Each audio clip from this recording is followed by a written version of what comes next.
Hello learners, welcome to Gyandata. इस channel पर आपको लैंग्वेजेस के बारे में सब जो चाहिए वो गाइडेंस मिलेगा और हिस्ट्री ज्योग्राफी के बारे में भी गाइडेंस मिलेगा। मैंने हिस्ट्री का वीडियो डाला भी है इंटरनल इवैल्यूएशन का, तो वो आप जाकर चेक कर सकते हैं। तो आज का वीडियो भी 10th स्टैंडर्ड के बच्चों के लिए है। ये इंग्लिश मीडियम और सेमी इंग्लिश मीडियम वाले बच्चों के लिए है, स्टैंडर्ड 10th एसएससी। तो हम शुरुआत कर रहे हैं हमारे पोर्शन को। तो टेक्स्ट बुक की पहली हमारी पोएम है 1.1 where the mind is without fear. तो ये पोएम गुरुदेव रविंद्रनाथ टैगोर उन्होंने लिखी है। तो इस पोएम में क्या है, वो क्या कहते हैं, ये मैं आपको एक्सप्लेन करने वाला हूँ। तो इसका एक्सरसाइज वगैरह है तो वार्मिंग अप और लास्ट का एक्सरसाइज, फिर बीच में भी क्वेश्चंस पूछे गए हैं। तो इसलिए मैं ये सब एक वीडियो में नहीं डाल पाया, क्योंकि अगर वो भी होता तो वीडियो बहुत लंबा हो जाता और आप भी बोर हो जाते वीडियो देखते देखते। इसलिए अगर आपको एक्सरसाइज का वीडियो चाहिए तो मुझे बताइए कमेंट में, मैं एक्सरसाइज का अलग से वीडियो बनाऊंगा। तो आज सिर्फ एक्सप्लेनेशन करेंगे हम, आप सुनिए। टेक्स्ट बुक निकाल के बैठिए, हाथ में पेंसिल लीजिए, मैं कुछ कुछ बातें आपको बताऊंगा एक्सप्लेन करते वक्त, तो आप रेडी रहिए।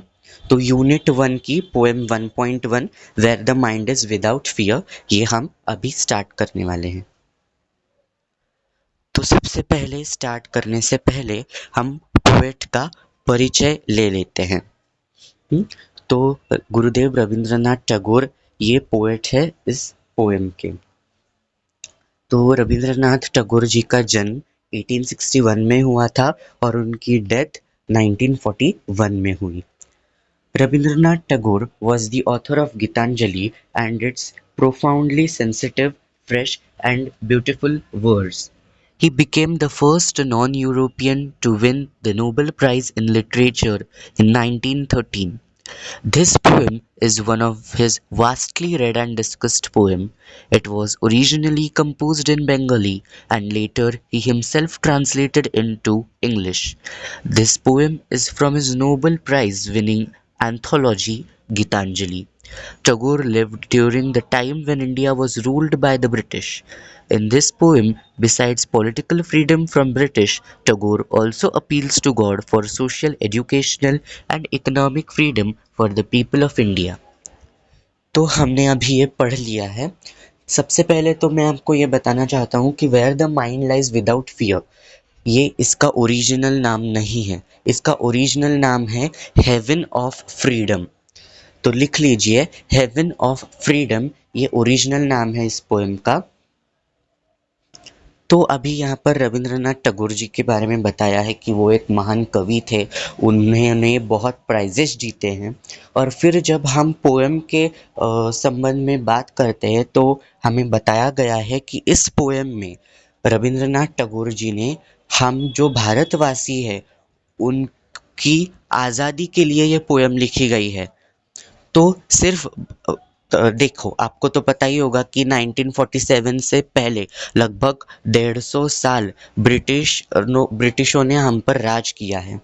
तो हम उनके अंडर थे, वो हमको रूल कर रहे थे, बराबर। तो हमें आज़ादी चाहिए ये बताने के लिए रविंद्रनाथ टैगोर जी ने ये पोएम लिखी है। लेकिन सिर्फ ब्रिटिशों से आज़ादी चाहिए इसलिए लिखी है क्या? नहीं। तो हमें किससे आज़ादी चाहिए? अनएम्प्लॉयमेंट से आज़ादी चाहिए, पॉवर्टी से आज़ादी चाहिए, इन सब चीज़ों से आज़ादी चाहिए। और हमें एक अच्छे दुनिया में जीना है, हमें स्वतंत्र दुनिया में जीना है। यह रविंद्रनाथ टैगोर जी इस पोएम में बता रहे हैं। तो हम पोएम को शुरुआत करते हैं। तो मैंने यहाँ पर पूरी पोएम ले ली है पहली, तो मैं पहली पोएम पढ़ लेता हूँ और फिर आपको एक्सप्लेन करूँगा।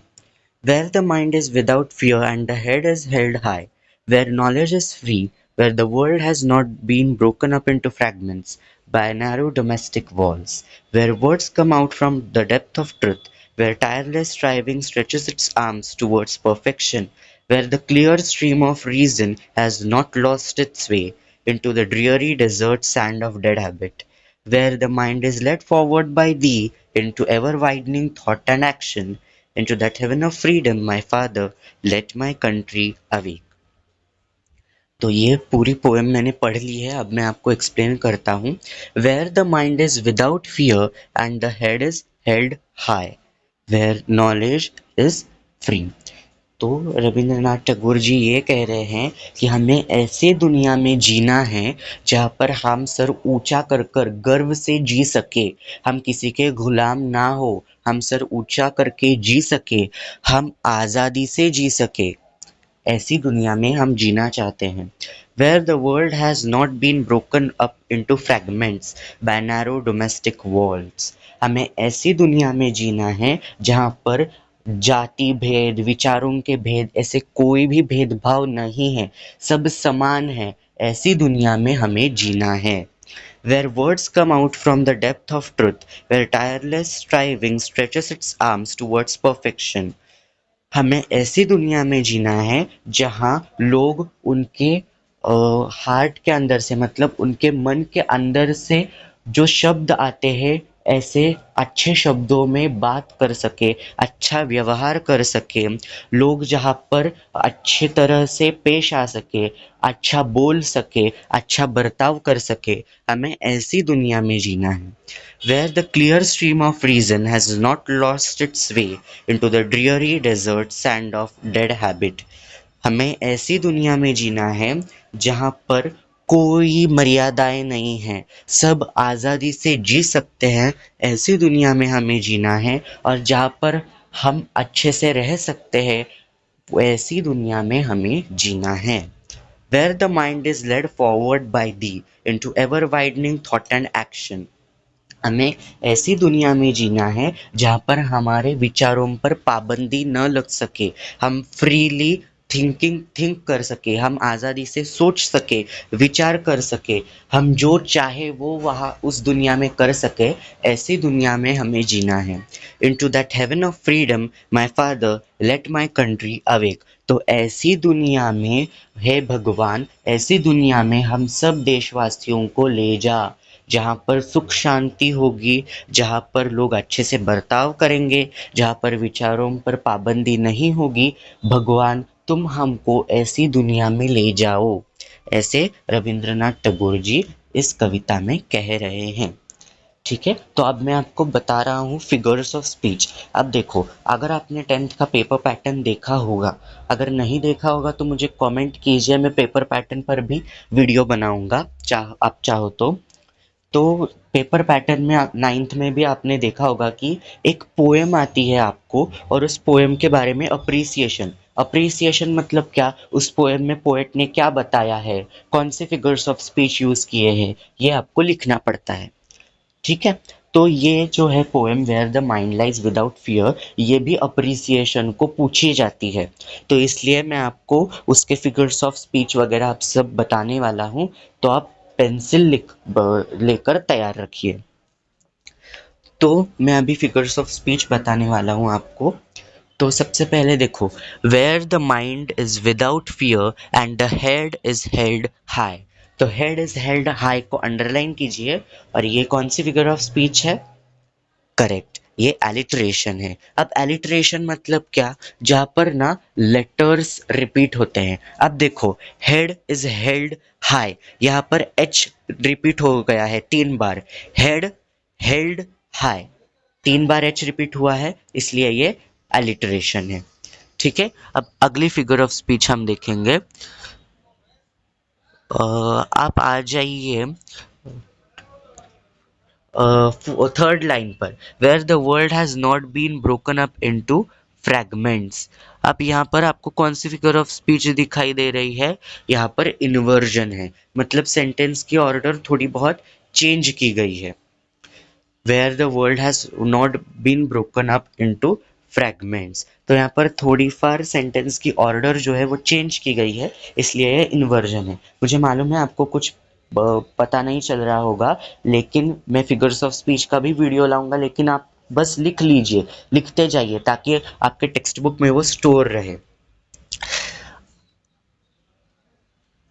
तो अब आ जाइए सेकेंड लास्ट लाइन पर, into ever widening thought and action. तो एवर वाइडनिंग क्या है, यहाँ पर एडजेक्टिव उन्होंने यूज़ किया है, और थॉट एंड एक्शन। अब देखो, थॉट मतलब विचार और एक्शन माने कृति, तो ये दोनों विरुद्धार्थी शब्द है।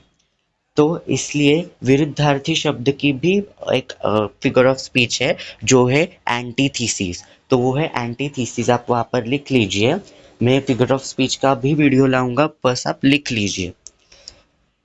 अब देखो, fourth last line, into the dreary desert sand of dead habitat, sorry dead habit. तो अब देखो, ड्रीयरी डेजर्ट, ड्रीयरी डेजर्ट, अब डेजर्ट कभी ड्रीयरी हो सकता है क्या? नहीं, तो इसलिए ये क्या होगा? मेटाफर, करेक्ट, क्योंकि डेजर्ट को ड्रीयरी ये उपमा दी गई है, तो इसलिए मैं ये मेटाफर होगा। और डेड हैबिट, हैबिट को डेड कहा गया है, लेकिन हैबिट नॉन लिविंग थिंग है। हैबिट कभी डेड हो सकती है क्या? नहीं, डेड कौन होते हैं? लिविंग बीइंग, मतलब पर्सन, वो डेड होते हैं। तो जब नॉन लिविंग पर्सन को लिविंग पर्सन की एक्शन दी जाती है तो वो होता है पर्सोनिफिकेशन। ठीक है, तो ये पर्सोनिफिकेशन है, आप लिख लीजिए। तो इतने फिगर्स ऑफ स्पीच थे वहां पर, अगर कुछ और होंगे तो मैं आपको बताऊंगा। तो अब आप आपके सामने पोएम रखिए, मतलब टेक्स्ट बुक का पेज खोलकर रखिए या फिर इस वीडियो में देखिए। आपको किधर भी ऐसे राइमिंग वर्ड्स की जोड़ी दिख रही है क्या? देखो, हाई फ्री ये राइम नहीं करते, फ्रैगमेंट्स वॉल्स ये राइम नहीं करते, ट्रुथ परफेक्शन नहीं करते, वे हैबिट नहीं करते, दी एक्शन नहीं करते, आवेग के साथ तो कुछ राइमिंग के लिए है ही नहीं। तो ये राइमिंग वर्ड्स नहीं है इस पोएम में, मतलब इस पोएम को रिदम भी नहीं है, इसलिए ये पोएम क्या हो गई? ब्लैंक वर्स पोएम या फ्री वर्स पोएम। लिख लीजिए, this is a blank verse poem, मतलब यहाँ पर राइम स्कीम नहीं है, तो वो ब्लैंक वर्स पोएम है। ठीक है, मैंने सब आपको बता दिया है। और हाँ, थर्ड लास्ट लाइन में where the mind is led forward by thee. अब दी मतलब क्या? दी मतलब है यू, दी का मतलब है यू। अब यू हम मॉडर्न इंग्लिश में यूज करते हैं, you have bought me the apple, या फिर you are going to fail in exam, ऐसा हम यू का सेंटेंस में उपयोग करते हैं ना। लेकिन पुराने वक्त में, पुराने इंग्लिश में यू की जगह दी का इस्तेमाल किया जाता था, तो दी का मतलब है यू। तो मैंने आपको सब बता दिया है, अगर आपको कुछ तकलीफ होगी तो मुझे कमेंट कीजिए, मैं बताऊंगा। और पेपर पैटर्न और फिगर्स ऑफ स्पीच का वीडियो चाहिए क्या आपको, ये भी मुझे बताइए। अब टेक्स्ट बुक के, मतलब टेक्स्ट बुक में आफ्टर द पोएम कुछ मीनिंग्स दिए गए हैं, तो ये हम पढ़ लेंगे। Narrow domestic walls, division on the basis of religion, caste, class and colour in societies and between countries of the world. Narrow domestic walls मतलब क्या? जाति भेद, वर्ण भेद, ऐसे भेद। Tireless striving, continuous efforts and struggle. Tireless striving माने जी तोड़ मेहनत करना। stretches its arms, stretches its arm, aims at achieving a goal. stretches its arms माने क्या? आपका जो लक्ष्य है वो अचीव करने के लिए आप जो मेहनत करते हैं उसे stretches its arm, ये फ्रेज है। Dead habit, old traditional rituals and customs that are harmful. Dead habit मतलब क्या? पारंपरिक हमारी जो विधि है जो गलत है वो। Ever widening, for ever broadening one's outlook. Ever widening मतलब नज़र खोल के देखना, सब जगह से अच्छी तरह विचार करना। Heaven of freedom, conditions of total freedom of good thoughts, good words and good deeds while respecting those of others. heaven of freedom मतलब सब कुछ, सबका स्वतंत्र मिलना, मतलब ब्रिटिशों से स्वतंत्र मिलना, फिर आज़ादी मिलना, विचारों पर पाबंदी न होना। अगर ये सब होगा तभी हेवन ऑफ फ्रीडम कहा जाएगा हमारे देश को।